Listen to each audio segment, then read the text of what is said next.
নমস্কাৰ বন্ধু বান্ধৱীসকল, প্ৰথমতে কেৰিয়াৰ ফৰ আছাম চেনেলটোলৈ আপোনালোকক স্বাগতম জনোৱা হ'ল আৰু এই চেনেলটো ছাবস্ক্ৰাইব কৰি বেল আইকনটো দবাই ৰাখিবলৈ অনুৰোধ জনোৱা হ'ল যাতে আগন্তুক ভিডিঅ'বিলাকৰ ন'টিফিকেশ্যন আপোনালোকে সবৰ প্ৰথমতে পাই থাকে। দুটা ডিপাৰ্টমেণ্টৰ পৰা পদ মুকলি কৰি দিয়া হৈছে আৰু দুইটা ডিপাৰ্টমেণ্টে চেণ্ট্ৰেল গভৰ্ণমেণ্টৰ আণ্ডাৰত আহে।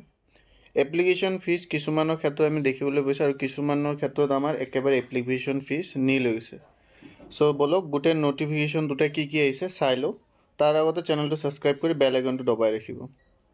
প্ৰথমটো পোষ্টৰ ন'টিফিকেশ্যন হ'ল এইটো, য'ত আমাৰ কিমানটা পোষ্ট আছে, টোটেল 323টা ভেকেঞ্চিজ আছে পোষ্ট অফ পাৰ্চনেল এছিষ্টেণ্ট। ঠিক আছে, পাৰ্চনেল এছিষ্টেঞ্চৰ post, provident fund organisation, ministry of labour and employment. So' আমাৰ মিনিষ্ট্ৰী অফ লেবাৰ এণ্ড এমপ্লয়মেণ্টৰ আণ্ডাৰত EPFO, ঠিক আছে, এমপ্লয়িজ প্ৰভিডেণ্ট ফাণ্ড অৰ্গেনাইজেশ্যন যোনটো আছে, তাতে আমাৰ 323টা পোষ্ট টোটেল এইবাৰ দেখিব পোৱা গৈছে। আৰু ইয়াক কণ্ডাক্ট যোনটোৱে কৰে সেইটো হ'ল আমাৰ UPSC থ্ৰুত এইটোৰ এক্সামটো আমাৰ কণ্ডাক্ট কৰা হয়।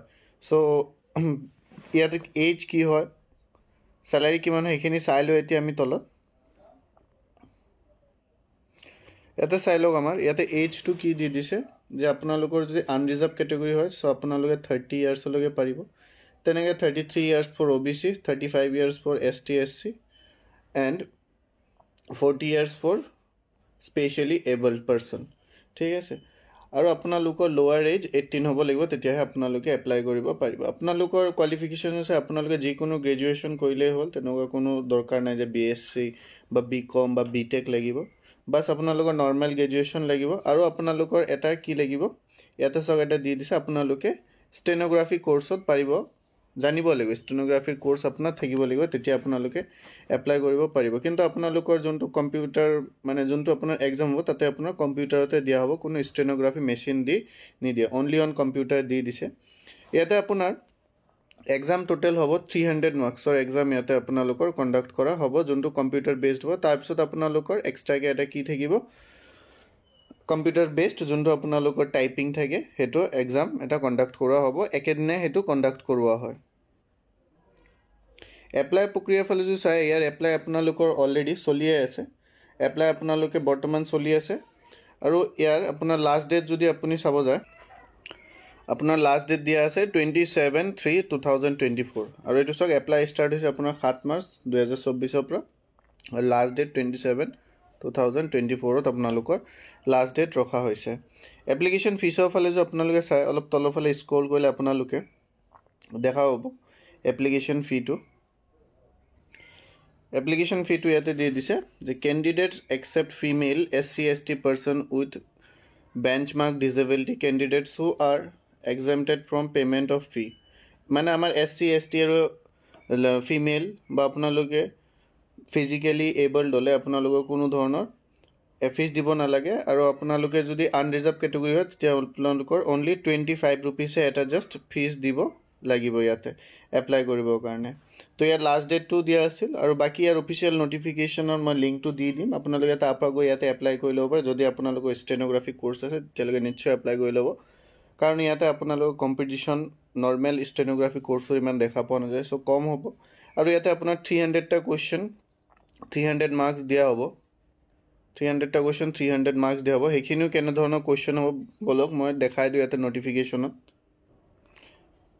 ইয়াতে চাইছে আপোনালোকৰ চিলেবাছ, ইংলিছ লেংগুৱেজ তাতে থাকিব আপোনালোকৰ কুৱেশ্যন, জেনেৰেল এৱাৰনেছৰ পৰা থাকিব, কোৱান্টিটিভ এপ্টিটিউড মানে মেথছ আৰু ৰিজনিং আৰু কম্পিউটাৰ এপ্টিটিউডৰ পৰা আপোনালোকৰ 4টা ছাবজেক্ট দিয়া হৈছে।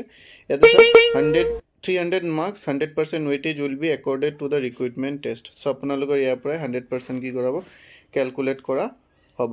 ঠিক আছে, আৰু ইয়াতে কিন্তু অসমতো কিছুমান চেণ্টাৰ আছে, তো চেণ্টাৰবিলাক কি আছে। অসমত 2টা চেণ্টাৰ আপোনালোকে ইয়াতে দেখিবলৈ পাইছে, এটা দিয়া আছে আপোনালোকৰ দিছপুৰ এটা চেণ্টাৰ দিছে, আৰু এটা আপোনালোকৰ দিছে যোৰহাট চেণ্টাৰ এটা আপোনালোকৰ ইয়াতে দি দিছে। চ' ইয়াতে এপ্লাই কৰিবলৈ, কাৰণ ফিজ যিহেতু যথেষ্ট কম। আৰু নেক্সট ন'টিফিকেশ্যন তেতিয়া আমি চাই লওঁ কি আহিছে নেক্সট ন'টিফিকেশ্যনটোত। নেক্সট ন'টিফিকেশ্যনটো আহিছে আপোনালোকৰ CBSEৰ ফালৰ পৰা। এইটো আপোনালোকৰ নন টিচিং ষ্টাফৰ হয়। চ' আপোনালোকৰ যদি কোৱালিফিকেশ্যন আছে তেতিয়াহ'লে আপোনালোকে এপ্লাই কৰিব পাৰিব। কোনো ধৰণৰ ইয়াতে BEd বা DLEd তেনেকুৱা একো দিয়া নাই, CTET আপোনালোকৰ থাকিব নালাগে। এইটো জাষ্ট আপোনালোকৰ কি হয়, নন টিচিং ষ্টাফৰ ৰিক্ৰুইটমেণ্ট হয়। আৰু ইয়াতে টোটেল কি ভেকেঞ্চিজ দিছে সেইখিনিও চাই লওঁ। ইয়াতে আপোনালোকৰ যোনখিনি এপ্লিকেশ্যনৰ কাৰণে যোনখিনি কোৱালিফিকেশ্যন সেইখিনি বৰ্তমানলৈকে দিয়া নাই, এপ্লিকেশ্যন ফিও দিয়া নাই, জাষ্ট নটিফিকেশ্যনটো দিছে। তো নটিফিকেশ্যনত কিমানটা পোষ্ট আছে সেইখিনি চাই লওঁ। ইয়াতে আপোনালোকৰ চাব পাৰিছে কিহৰ পোষ্ট দি দিছে। প্ৰথম পোষ্টটো দিলে এছিষ্টেণ্ট ছেক্ৰেটাৰী, ইয়াতে আপোনালোকে এছিষ্টেণ্ট ছেক্ৰেটাৰী পোষ্ট দেখা পাইছে। দ্বিতীয় পোষ্ট দিছে আপোনালোকৰ assistant secretary academics, assistant secretary skill education, assistant secretary training. So' এনেকুৱাকৈ আপোনালোকে এছিষ্টেণ্ট ছেক্ৰেটাৰী কি দিয়া হৈছে, টোটেল 4 ধৰণৰ পোষ্ট দিয়া হৈছে। আৰু পে' লেভেলটো কিন্তু চাওক যথেষ্ট ভাল, পে' লেভেল 10 দিয়া হৈছে, মানে আপোনালোকৰ চেলাৰী বহুতো হাই হ'ব। ইয়াতে চাওক একাউণ্টছ অফিচাৰ যোনটো দিছে তাতো কিন্তু আপোনালোকৰ পে' লেভেল 10 দিয়া হৈছে। ইয়াৰ এডুকেশ্যনেল কোৱালিফিকেশ্যন কি লাগিব সেইখিনি আমি বৰ্তমান কালি গম পাম, কাৰণ ইয়াৰ ষ্টাৰ্টিং ডেট এপ্লাই হ'ব আপোনালোকৰ কালিৰ পৰা ষ্টাৰ্ট হ'ব ইয়াৰ এপ্লাইং ডেটটো, আৰু আপোনালোকৰ লাষ্ট ডেট থাকিব 11 এপ্ৰিললৈকে। ঠিক আছে। আৰু জুনিয়ৰ ইঞ্জিনিয়াৰ দিছে, তাতেও পে' স্কেল যথেষ্ট ভাল, পে' 6 দিছে। জুনিয়ৰ ট্ৰান্সলেশ্যন অফিচাৰ দিছে, তাতো পে' স্কেল 6 দিছে। Accountant pay' scale 4, junior accountant pay' scale 4, তেনেকুৱা ধৰণৰ দি দিছে। আপোনালোকে ইয়াৰ এপ্লিকেশ্যন যোনটো ফৰ্ম ফিল আপ কৰিব সেইটো আপোনালোকে www.cbse.nic.in গৈ আপোনালোকে কি কৰিব লাগিব, এপ্লাই কৰিব লাগিব, মানে অনলাইন প্ৰক্ৰিয়াত আপোনালোকে ইয়াতে ফৰ্ম ফিল আপ কৰিব লাগিব। আৰু ইয়াৰ বিষয়ে কি কোৱালিফিকেশ্যন লাগিব, আপোনালোকৰ এজ কিমান, সেইখিনি গোটেই আপোনালোকৰ কি দি দিব, ৱেবছাইটত দি দিব। অৰ্থাৎ কালি আপোনালোকে চাগে পাই যাব ইয়াৰ গোটেইখিনি। চ' ইমানখিনি আছিল আজিৰ ভিডিঅ'টোত।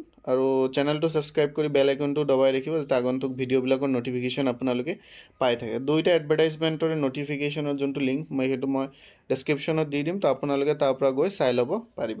ধন্যবাদ।